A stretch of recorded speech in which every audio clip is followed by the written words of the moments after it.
big blowout, like she was like sagging to there because she had ruptured. She had like 5 lambs in her and ruptured through her abdomen wall. And unfortunately, she died about a day after she landed. Let's talk about the genetic manipulation that has even made profit-driven wool production possible. Naturally, sheep in the wild grow just the right amount of wool to protect themselves from cold temperatures in the winter, and when it warms up in the summer, their winter coat sheds naturally, just like a lot of other furry, woolly, fuzzy mammals. But sheep raised for wool production, like the Merino breed, have not only been selectively bred to produce as much wool as possible, but so that their wool no longer sheds, but just keeps growing and growing and growing. That doesn't only cause discomfort for the animals, but thousands of sheep in the industry actually die of heat exhaustion from all their excess wool during hot summer months. This is a story of how we quite literally used propaganda to wipe an animal off the face of the planet. This is the Tasmanian tiger, or the thylacine, and it's one of the only extinct animals that you can see in color video. Aboriginals and thylacines lived together in peace for centuries, and we know this from cave drawings. However, when the first Europeans arrived in Tasmania, this was the beginning of the end for the thylacine. Farmers believed that it was killing their sheep, and so the animal was completely demonized. People made up stories of the thylacine killing like a vampire, draining its victims of blood. This wasn't true. The government back then offered a £1 reward for every thylacine killed. And that's exactly what people did. They killed thylacines until there were none left. 4 legs, a tail, and ready to kill. Wildlife officials are worried mountain lions could bring to a bloody end a plan to put bighorn sheep back in the Catalinas. Now there's a plan for if and when one of those pumas sinks its teeth into bighorn sheep in the fall when the sheep arrive. They call the process administrative removal. It's somewhat euphemistic. Basically, we're talking about identifying a mountain lion that has taken a bighorn sheep and putting it down, killing it. Hey guys, it's me, Comrade Lavender here, and I'm back with another anti-capitalism true crime video. Today I'm doing a deep dive at true crime of the pure evil files, the wool industry, capitalism, pollution, true crime, etc., the true cost of wool. So before we get started, all my YouTube videos related to this topic will be linked on the description down below right now. If you'd like to check them out, they'll be linked down below for more, as well as also linked on the screen right now and shown on the screen right now if you'd like to check them out. So yeah. I am also going to be mainly talking about the wool industry, but I'm going to also be talking about sheep farming in general and the meat industry, etc. So yeah. More than 1.2 billion sheep are farmed around the world each year. It is projected that the global rate of sheep meat consumption will reach nearly 39 million pounds by 2026. But sheep farming is done not only to produce meat, but also milk, wool, and skin, etc. Overall, the U.S. sheep farming industry is expected to see a revenue of nearly $695 million in 2023. While the practice of raising lambs and sheep has existed for thousands of years, this form of animal agriculture, like most others, has intensified and resulted in problems across the earth. What types of sheep farming is there? There is the meat industry. Meat produced from lambs younger than 1 year of age is typically referred to as lamb, while meat from sheep slaughtered at an older age, such as cold ewes, is called mutton. Lamb is a popular meat during the Christmas and Easter holidays, such as, the Islamic holiday called Ramadan, but the sheep industry as a whole is not that big in the United States or in Canada as in the meat industry, since the meat market for lamb is still small compared to places like the Middle East. The United States meat market is geared more towards beef, pork, and chicken compared to lamb. There's also the dairy industry. Just 1% of milk comes from sheep, but these animals, along with buffaloes, camels, and goats, etc., are used for 1/3 of the dairy supply in economically developing nations. Just like the cow dairy industry, shortly after a dairy ewe gives birth, her young are separated and taken away from her at birth so the mother's milk can be sold for human consumption for capitalism profits. And we all know how the dairy industry is a complete scam because much of the world is lactose intolerant and the milk isn't really healthy at all, And then there's the wool industry, which is wool from their bodies is used to make different types of products, such as yarn and, fashion, such as clothes. Sheep management recommendations encourages farmers to begin breeding ewes when they're still lambs, which is unethical in order to boost their lifetime production of lambs by 15 to 20%. However, research has tied to the breeding of ewe lambs at 7 to 9 months old to be at increased risk of lamb stillbirth and low birth weight, and the ewes can have stunted growth from being bred that early since they are not fully grown to their full potential. Wool is a mass-market commodity that operates stealthily under many layers of mythology. The images of sheep peacefully grazing in open pastures. Aesthetics often prevail over the hidden dark reality of the wool production industry. In the visual and textile world of the fashion industry, the truth is that wool is not a fiber simply provided by nature. It is a product of modern industrial, chemical, ecological, and genetic modification intervention. Because sheep nowadays have to be sheared for their health due to the genetic modifications, making their wool not shed naturally and producing more of it in an unnatural way.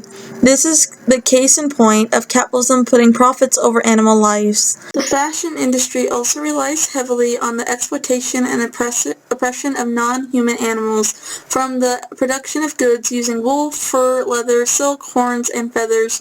The industry uses animal body parts to create products. The process of turning non-human animals into fashion items to sell is a violent, labor-intensive process. The Animal Welfare Act, despite its name, provides no significant protection to farmed animals whose bodies are used for food, furs, or skins, while animals are tortured and murdered on a massive scale to produce these goods and products. Some sheep breeds have been bred to the point where they can't shed naturally, and because of this, they have to be sheared. It's an animal welfare issue.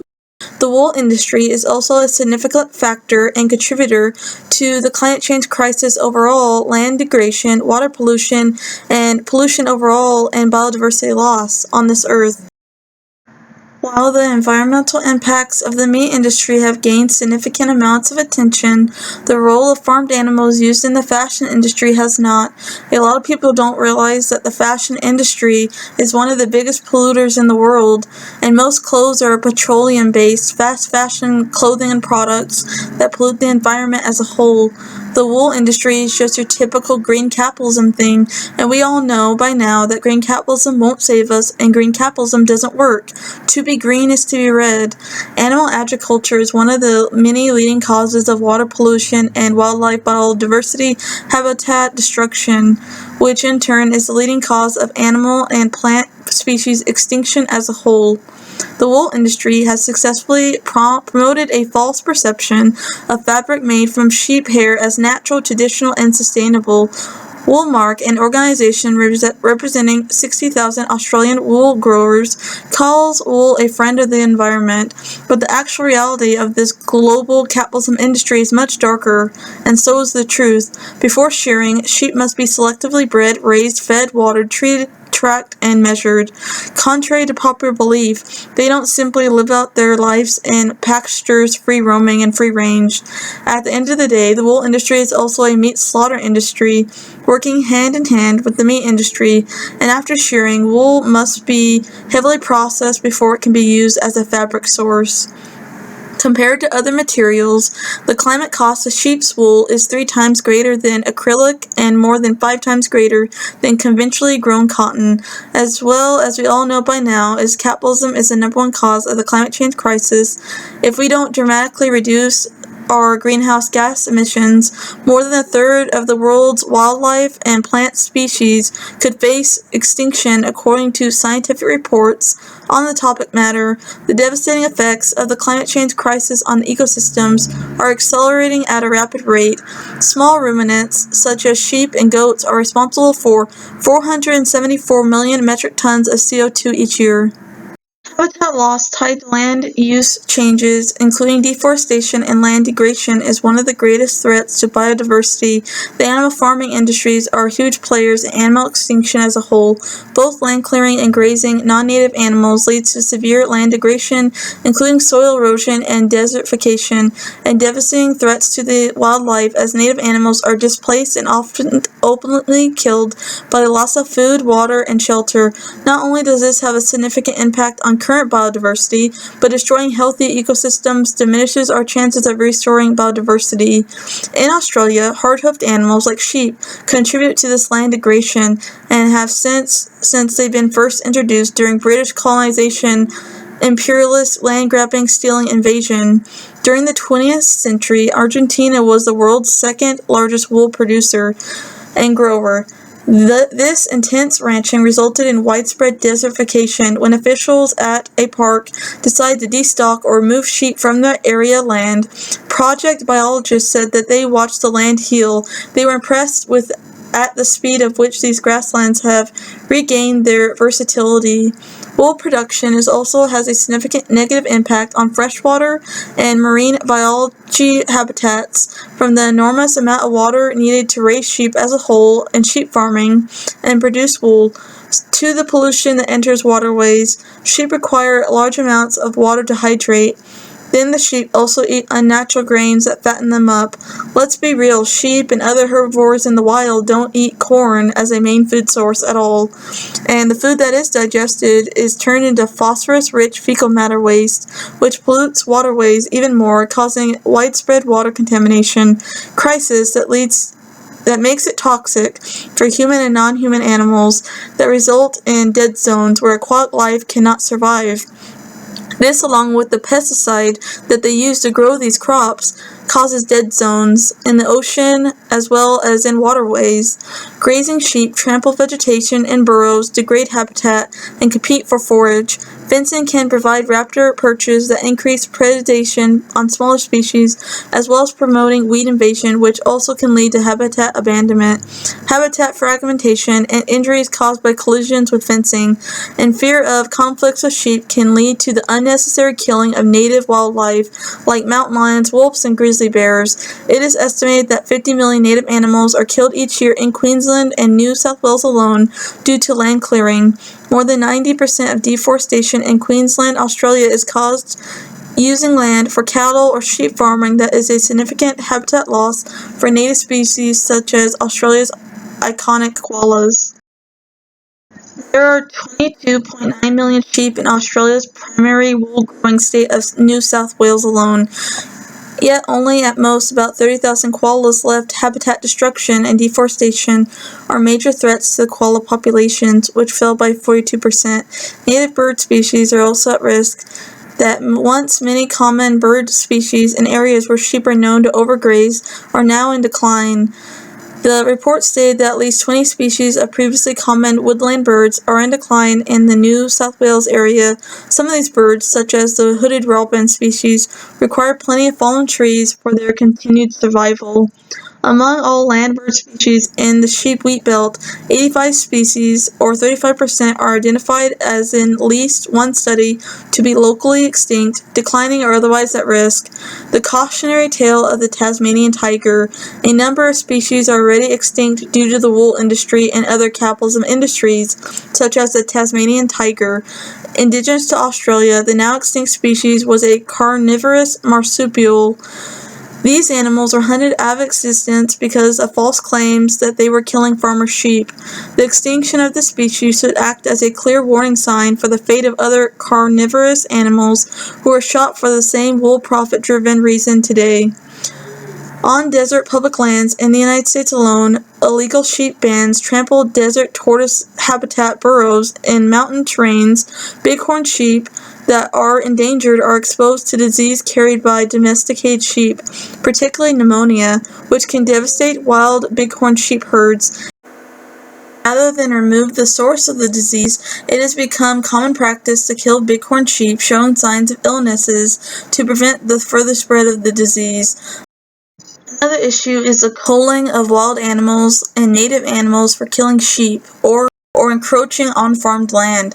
Wildlife that are considered pests to the industry are killed with impunity. In Australia, indigenous canines, dingoes, are baited and poisoned, and kangaroos are shot for the supposed sake of sheep industry protection. In America, coyotes, mountain lions, and wolves are often the targets. When free-roaming animals threaten capitalism profits, they're wiped out, often with government support. Typical colonizers. Wool is often portrayed as renewable because sheep can be sheared multiple times.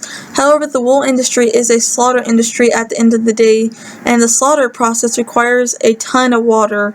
A case study released by the Meat and Livestock Australia industry found a slaughterhouse killing sheep use more than 15.4 million liters of water each week. Slaughterhouses also produce huge amounts of wastewater that pollute nearby waterways. The wastewater from slaughterhouses is full of contaminants from the dead animals, including pathogens, proteins, lipids, and fibers, as well as frequent contamination from significant levels of antibiotics and other pharmaceuticals fed to animals. Between 35% to 60% of the weight of shorn wool is contaminated with impurities such as wool grease, along with traces of chemical compounds from pesticides used to prevent flea strike or lice that can also be present in wool before processing. In order for the wool grease to be removed, since no one wants to wear an oily sweater, wool must be scoured. This scouring process results in a highly polluting effluent that is difficult to biodegrade and harmful to wildlife. Wool industry reporting states that the organic and fluid load for typical wool scour is similar to that of the sewage waste from a town of 30,000 people. The fly strike issue exists largely due to the wool industry selectively breeding sheep to produce more wool, in turn resulting in more folds of skin where flies are attracted to lay their eggs. It is also legal standard practice to tail dock and castrate young lambs without any pain relief, commonly by using a sharp or hot knife or tight rubber bands that painfully cut blood circulation off of the tail and cause those body parts, aka the tail, to eventually drop off. And honestly, tail docking, it also has been proven to cause, increased prolapses if it's cut too short. Issues of unethical treatment in the Australian wool industry also affect workers in the supply chain, particularly shearers. Shearing sheds are often found in rural areas where jobs are limited. Shearers are paid per sheep or by weight of wool rather than per hour, so speed plays a big part. This speed not only increases the risk of extensively documented violent and careless shearing of sheep, but poses a problem of unfair payment for workers, who are also placed in danger in shearing sheds. Shearers have reported to unions that they are being paid with drugs and cash, and other reporting suggests that wool and shearing industry has a problem with methamphetamines. Here are some more statistics and scientific statistics on the topic of sheep farming. The European Food Safety Authority has found that most threats to sheep welfare and animal welfare to be heat and stress, cold-related, lameness, and mastitis. Mastitis is a bacterial infection of the udder. This can be caused by unsanitary conditions in barns, like dirty bedding, as well as dirty flies landing on the udder, spreading the bacteria around, causing them to get mastitis. The risk of mastitis increases in the case of high milk production as well. Some sheep are selectively bred, just like dairy cows, to produce more milk than they naturally would in the wild. Sometimes wounds suffered during sheep shearing, shearing a sheep's wool can also lead to mastitis. Sheep that get this are usually culled. Culling sheep is a form of animal exploitation because if you raise a sheep up from a lamb until it gets old, and then when it's no longer profitable or useful anymore to you, you cull it and send them to the livestock auction, that's called exploitation, and that's the perfect example and definition of the word exploitation. Breeding ewes are periodically culled, usually because of reduced fertility or old age. The average age for a ewe to be culled is around 3 to 6 years of age, while her natural life expectancy is 12 years. Ewes have been manipulated through selective breeding into giving birth to twins and even triplets, quadruplets, and very occasionally quintuplets or sextuplets. A notorious breed of sheep known for this is the Rideau sheep. Having this many lambs is very unnatural in the wild, and some farmers have had many sheep die because of all this, because they are fed too much and not enough space, along with the lambs in the womb, leading to prolapses in ewes. Uterine prolapses that can cause them to die or have to put them down. This is partially why lamb mortality is very high at approximately 15 to 20% of all births in the UK. With 16 million lambs born each year, between 2.4 and 3.2 million of them die from disease and exposure. As a result, lambs are born as early as December and are unable to survive the freezing temperatures of winter. They would naturally be born in spring when the weather is warmer and the food more plentiful. This is another instance of profit being prioritized over the animal's welfare. generally 4 to 5 years, and time from onset of symptoms to death is typically around weeks to months, while the inconclusion of brain and spinal cord tissue in MBM increases the likelihood of the infection. When prions are transmitted from an infected host to a new host, they convert normal proteins into prisons. Therefore, the outbreak is believed to have originated in the practice of supplementing protein in cattle feed by meat and bone meal. Scientists find evidence that sheep can cause mad cow disease. Feeding cattle rendered protein fats produced from the carcasses of dead scrapie-infected sheep or other cattle with previously unidentifiable transmittable spongiform TSE. The first known prion disease was found in sheep as far back as the 16th century. It was dubbed scrapie disease after the characteristic manic scratching of their fleece and wool that many sheep victims displayed. What this could mean, the author said, is that scrapie isn't really capable of spreading to cattle per se. Rather, the sheep have scrapie also generate another kind of prion that can be infectious if it ever ends up entering cattle. Either way, it's the strongest evidence yet that mad cows came from originally mad sheep. Capitalism's abuse of animals is not often considered when it comes to these animal industries, namely rodeos and bullfighting, horse racing, etc. Negative effect on the scientific, emotional, and moral development on children and young people.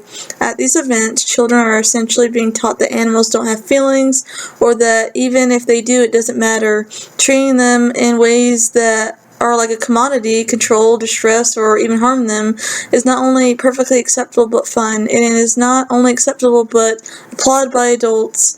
Simultaneously, it does not escape their perception that rodeo animals are often frightened, stressed, and in pain. It also does not escape their notice that these dominated animals are being used in ways that render them powerless for the purpose of entertainment. A large body of conductive research confirms that when children participate in or watch adults sanction cruelty to animals, an automatic process of desensitization occurs to protect them from the trauma of what they are witnessing. The ultimate effect is that of children's emotional and moral development is blunted by the repressing what would otherwise be a natural evolving sense of empathy, compassion, and caring for others. This developmental impairment is why, since the 1970s, the Humane Society of the United States has expressed serious concerns about the psychologically damaging effect of rodeos on children. Likewise, the American Society for the Prevention of Cruelty to Animals has issued a policy statement opposing children's rodeo events for this reason. Studies have also consistently demonstrated that children and young people learn cruel and callous behavior from those around them. Capitalism is a psychopathic system that puts profits over the lives of everything: animal lives, people lives, and Mother Earth's life herself. Capitalism creates psychopaths. Capitalism is misery. There is a strong link between the abuse of animals and violence towards other humans. Not only this, but mutton busting is evidence on the kids' faces along with the sheep's faces, and they aren't the only ones who are distressed. The sheep who are forced to do this against their will to be ridden are clearly frightened. I mean, they're herd animals, you know? They writhe and buck violently in an attempt to throw off the tiny trespassers off their backs. Injuries sustained by children who enter the mutton busting contest are varied and significant: fractures of the arms and legs, head, neck, spinal cord injuries. Children might be dragged by the animal if the foot gets caught in a stirrup. They can be thrown to the ground violently and trampled once they land. Rodeo owner Mike ticks off his grandkids' injuries like top grades on a report card. The 13-year-old boy had a broken foot, elbow, and wrist, and a severe concussion to the head.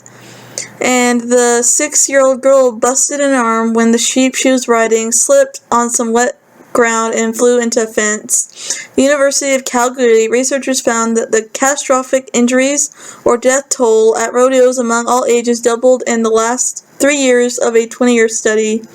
Youth rodeo attracts children as young as 4 who start out as sheep riding mutton busters before graduating to calves and mini bulls. Not only are they like hurting animals, but they're hurting children too.